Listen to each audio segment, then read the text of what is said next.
ดีค่ะกลับมาพบกับ Ideal Group Channel ของเราเหมือนเดิมนะคะวันนี้แขกพิเศษคนสวยของเราก็ยังอยู่ที่นี่ค่ะน้องอุศนีน้อง สวัสดีค่ะ ผู้เชี่ยวชาญเรื่องประกันภัยนะคะเมื่อคลิปที่แล้วเนี่ยเราพูดกันถึงเรื่อง IAR ค่ะ คลิปนี้เราจะพูดถึงอะไรนะคะ คลิปนี้เนี่ยเราจะคุยกันเรื่อง CAR และ EAR ซึ่งมันเป็นตัวย่อสำหรับประกันภัยก่อสร้างและประกันภัยการติดตั้งเครื่องจักรตัวเต็มของ CAR คือ Contractual All Risks นะคะก็คือประกันภัยการปฏิบัติงานตามสัญญาส่วน EAR เนี่ยก็คือ Erection All Risksนะคะเป็นการที่ว่าคุ้มครองทุกอย่างเลยในระหว่างติดตั้งเครื่องจักรหรือติดตั้งอะไรต่างๆค่ะทีนี้ว่าเบื้องต้นเนี่ยเราจะเห็นข่าวล่าสุดกันเลยนะคะเกี่ยวกับอาคารที่มันมีการถล่มลงมามีคนบาดเจ็บแล้วก็ปูนเปิลอะไรเนี่ยถล่มลงมาหมดเลยตรงนั้นเนี่ยนะคะประกันภัยตัวนี้แหละ CAR ตัวนี้แหละค่ะที่เริ่มดำเนินการออกมาดูแลให้ทั้งการบาดเจ็บทางด้านร่างกายทั้งความเสียหายต่อรถหรือทรัพย์สินที่ผ่านไปผ่านมาอยู่แถวนั้นตัวนี้คุ้มครองรวมถึงการไปไล่เบี้ยหาสาเหตุว่าเกิดจากอะไรมันเกิดจากการทำงานไม่มาตรฐานเกิดจากทางวิชาชีพหรือเกิดจากทางอะไรตรงนี้แต่อย่างน้อยเนี่ยการมีไว้มันอุ่นใจกว่าเยอะเลยจริงค่ะเราไม่รู้อะไรจะเกิดเมื่อไหร่เนาะใช่เพราะมันอุบัติเหตุก็คืออุบัติเหตุเนาะค่ะทีนี้พี่เห็นข่าวเนี่ยที่ว่ามีเครนล่วงอะไรมาแล้วอย่างนี้มันอยู่ในของคาร์หรือว่าของเอียร์นะคะมันขึ้นอยู่กับว่าตัวนั้นเนี่ยเป็นโซนอะไรอย่างเคสของลูกค้าเจ้าหนึ่งของเราอะนะคะมันเป็นเครนที่เราใช้ในการก่อสร้างตรงนั้นเนี่ยมันก็เป็นการติดตั้งเครื่องจักรด้วยมันก็เลยจะไปอยู่ใน EAR ค่ะคราวนี้ว่าเครนล้มมาแล้วเครนอันใหญ่มากอะเนาะเมื่อล้มขึ้นมาทำยังไงประกันภัยตัวนี้เนี่ยแหละที่เขาออกมาทำงานเขาไปสืบเสาะให้เราเลยไปตรวจสอบให้ว่ามันเกิดจากอะไรล่ะถ้าเกิดจากอุบัติเหตุหรือปัจจัยภายนอกอันไม่ได้เกิดจากการเจตนาว่างั้นเถอะนะคะอย่างเช่นลมพายุแรงมากเลยหรือว่าเกิดแผ่นดินไหวดินซุดลงไปอะไรอย่างเงี้ยนะคะโดยส่วนมากจะได้แต่ดินสไลด์เราแอบพูดบอกไว้เลยนะคะพวกดินสไลด์พวกนี้ไม่คุ้มครองเพราะมันเป็นสิ่งที่เหนือความคาดหมายนะคะแล้วก็เป็นเหมือนกับเขามองว่ามันก็เกินจากอุบัติเหตุไปค่ะเพราะฉะนั้นดินสไลด์ทำให้กำแพงถล่มอะไรพวกนี้จะไม่คุ้มครองแต่ของเราเนี่ยครั้งนั้นเนี่ยเกิดจากอุบัติเหตุจริงๆค่ะในช่วงระหว่างที่ว่าขึ้นลงหรือการยกขึ้นยกลงเนี้ยเราคุ้มครองให้ค่ะที่สงสัยนิดนึงค่ะถ้าว่าดินสไลด์ไม่คุ้มครองแล้วแผ่นดินไหวก็คือคาดฝันไม่ได้เหมือนกันทำไมถึงคุ้มครองแผ่นดินไหวเนี่ยเขามองว่า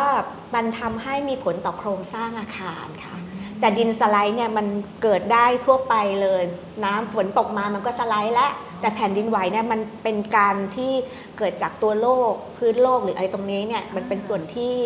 เรามองว่าเป็นปัจจัยธรรมชาติเป็นภัยธรรมชาติเขาใช้คำนี้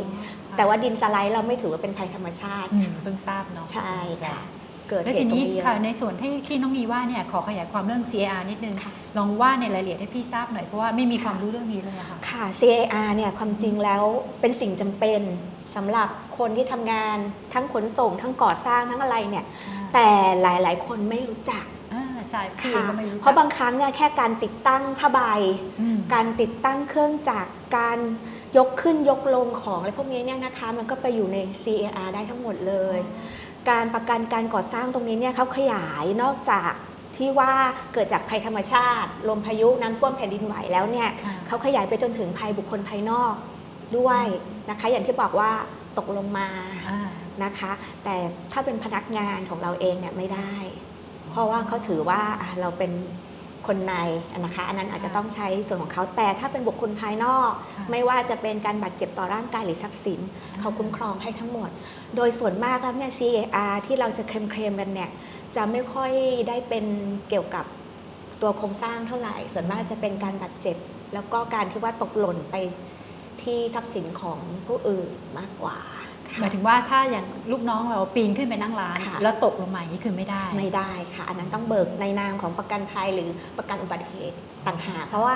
ตัวนี้เขาจะเน้นสำหรับบุคคลภายนอกแล้วถ้าอย่างที่ไปดูข่าวอย่างเงี้ยอย่างที่ว่าต่างจังหวัดเขาเซตเต็นท์อ่ะเพื่อที่จะแบบทำพิธีอะไรของเขาสักอย่างแล้วปรากฏวันนั้นลมพายุเข้าแล้วพัดเต็นท์กระเด็นกระดอนไปโดนชาวบ้านก็อย่างเงี้ยอย่างนี้มันเป็นยังไงนะคะ คือถ้าเขามีการทำประกันนะคะถ้าเขามีการทำประกันอันนี้คือเข้าขายได้เข้าขายเพราะว่ามันเกิดจากลมพายุอันเป็นเหตุให้เกิดภัยกับคนอื่นใช่ค่ะถ้าเกิดมันมีตรงนี้เขาก็จะคุ้มครองให้เพียงแต่ว่าเขาก็ต้องไปดูสาเหตุกันอีกทีนึงว่ายังไงอะไรยังไงอ่ะแล้วเราก็มาเจรจากันต้องมีขั้นต่ำไหมคะว่าต้องกี่ล้านวงเงินกี่ล้านขึ้นไปเพราะว่าพี่ได้ยินมาว่าต้องเป็น50 ล้าน10 ล้านอะไรอย่างเงี้ยคือถ้าเป็นเมื่อก่อนเนี่ยค่ะ CAR หรือ EAR เนี่ยเขาบอกต้อง50 ล้านขึ้นไปนะเพราะว่ามันให้ความคุ้มครองที่เยอะมากขนาดนี้ถ้าเกิดน้อยไปเขาก็ไม่คุ้มทำแต่ด้วยความที่ว่าทางคปภ.นะคะแล้วก็ผู้ที่เกี่ยวข้องเนี่ยเขาตระหนักว่าความเสียหายพวกนี้เนี่ยมันเกิดได้กับทุกคนเขาอยากให้ทุกคนเนี่ยมีความคุ้มครองดีกว่าเขาก็เลยลดสแตนดาร์ดมาแล้วหลายๆที่หลายๆประกันทำเป็นแพ็กเกจค่ะว่าถ้าไม่เกิน50 ล้านมีแพ็กเกจมาเลยค่ะ1 2 3 4เหมือนประมาณแพ็กเกจโปรโมชั่นมือถือนี้เลย เราก็สามารถเลือกได้ถึงแม้ว่าความคุ้มครองอาจจะไม่สูงเท่ากับพวกเคส by เคสแต่อย่างน้อยเนี่ยมีความคุ้มครองที่หลากหลายและครบถ้วนเราว่ามีติดไว้มันก็ดีกว่าไอ้ตัวนี้ครอบคลุมถึงตัวเครื่องจักรที่อย่างสมมุติว่าพี่ซื้อเครื่องจักรมา1 รายการผลิตแต่รายการผลิตตัวนี้ของพี่มันไปปนกับรายการผลิตของโครงการอื่นอย่างเงี้ยถ้าพี่จะทำประกันในการอย่างนี้เราเข้าเราสามารถระบุได้ค่ะ CAR หรือ EAR นะคะเราสามารถระบุได้ว่าเป็น C หรือเป็น E ใช่ค่ะก็คือว่าตัวนี้เนี่ยจะไปเข้ากับตัวกรมธรรม์ไหนเป็นพาร์ทของกรมธรรม์ไหนว่าเครื่องจักรตรงเนี้ยจะไปอยู่ในตึกไหนถ้าเครื่องจักรนี้อยู่ในตึกนี้เราก็จะไปขยายความคุ้มครองณตึกตรงนั้นมันก็คือเป็นการที่ว่าช่วยลดทอนความเสี่ยงแต่เราต้องแจ้งให้ละเอียดค่ะถ้าไม่แจ้งปุ๊บก็คือทรัพย์สินนั้นมันไม่มีอยู่ในความคุ้มครองตรงนี้นะถึงจะมีของวางอยู่ก็จริงเขาก็มีสิทธิ์ที่จะไม่คุ้มครองงั้นอย่างนี้พี่ถามนิดนึงเพราะว่าปกติเท่าที่พี่ทราบเนี่ยที่โรงงานแต่ละที่มันจะมี liability insurance ซึ่ง cover ตัวโรงงานอยู่แล้วสมมุติว่า boiler ระเบิดอะไรอย่างเงี้ยอันนี้มันก็จะ cover ให้แล้วถ้าอย่างนี้พี่ซื้อเพิ่มก็คือซื้อตัว C หรือตัว E นะตัว C สมมุติตัว C ก่อนมันขึ้นอยู่กับว่างานของเราพี่ซื้อเครื่องจักรมาใหม่มาติดตั้งเลยดังนั้นจะเป็น EAR ตัว E มากกว่าค่ะเพราะว่า CAR เนี่ยโดยส่วนมากจะมีตัว building มาเกี่ยวข้องด้วยแต่ E เนี่ยคือแค่เครื่องจักรหรืออุปกรณ์ต่างๆตรงนั้นนะคะก็คือความจริงมันไม่ใช่แค่เครื่องจักรมันได้อีกหลากหลายมากมายเลยค่ะอย่างปั๊มน้ำอย่างที่ล่าสุดเนี่ยเขามีทำกันศาสตร์ตัวใหญ่ๆสวยๆนะคะตามห้างตามอะไรพวกนี้ทำประกันได้ทั้งหมดแม้กระทั่งในห้างอะค่ะที่ว่ามีการตั้งบูธ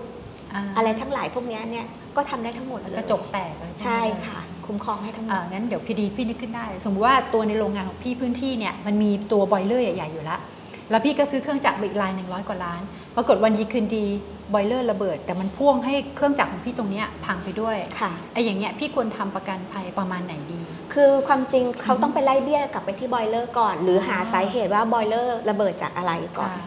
ถ้าเกิดว่าเกิดจากภัยจากทางเขาก็จะไปไล่เบี้ยตรงนั้นแต่ถ้าไม่อย่างนั้นแล้วเนี่ยเขาก็จะมาดูทางเราว่าทางเรามีความเสียหายอะไร1 2 3 4เขาก็จะไปจัดการแก้ปัญหาตรงนั้นแล้วก็ไปประสานต่อให้กับเราโอเคค่ะงั้นก็เคลียร์ถ้างั้นถ้าโดยความเห็นของน้องนีผู้เชี่ยวชาญก็คือแนะนำว่าควรจะทำไว้มีติดเอาไว้บางครั้งเนี่ยเราอาจจะมองว่าอุ้ยทำไมเป็นหลักหมื่นนะแต่ว่าเวลาเกิดทีนึงมันเป็นหลักหลายล้านค่ะเรามีตรงนี้ไว้โปรเทคดีกว่าซึ่งมันก็จะเกี่ยวเนื่องกับเรื่องของค่าเสียโอกาสในการผลิตด้วยใช่ไหมที่เราคุยกันเมื่อ EP ที่แล้วใช่ค่ะโอเคค่ะงั้นเดี๋ยวพี่ทวนอีกทีสำหรับวันนี้นะคะ CAR ก็คือ construction all list นะคะแล้วก็ EAR ก็คือ erection all list ค่ะโอเคค่ะงั้นน้องนีมีอะไรเสริมเพิ่มวันนี้เราแค่นี้ก่อนดีไหมคะเดี๋ยวมันจะหนักเกินไปแล้วเราคุยกันอีกเอพิโซดนึงดีกว่าได้เลยค่ะได้ขอบคุณมากนะคะน้องนีสวัสดีค่ะขอบคุณนะคะท่านผู้ชมชอบกดไลค์ใช่กดแชร์แล้วก็ Subscribe ให้เราด้วยนะคะเป็นกำลังใจให้เรานิดนึงค่ะกดกระดิ่งด้วยจะขอบคุณมากเลยค่ะสวัสดีค่ะ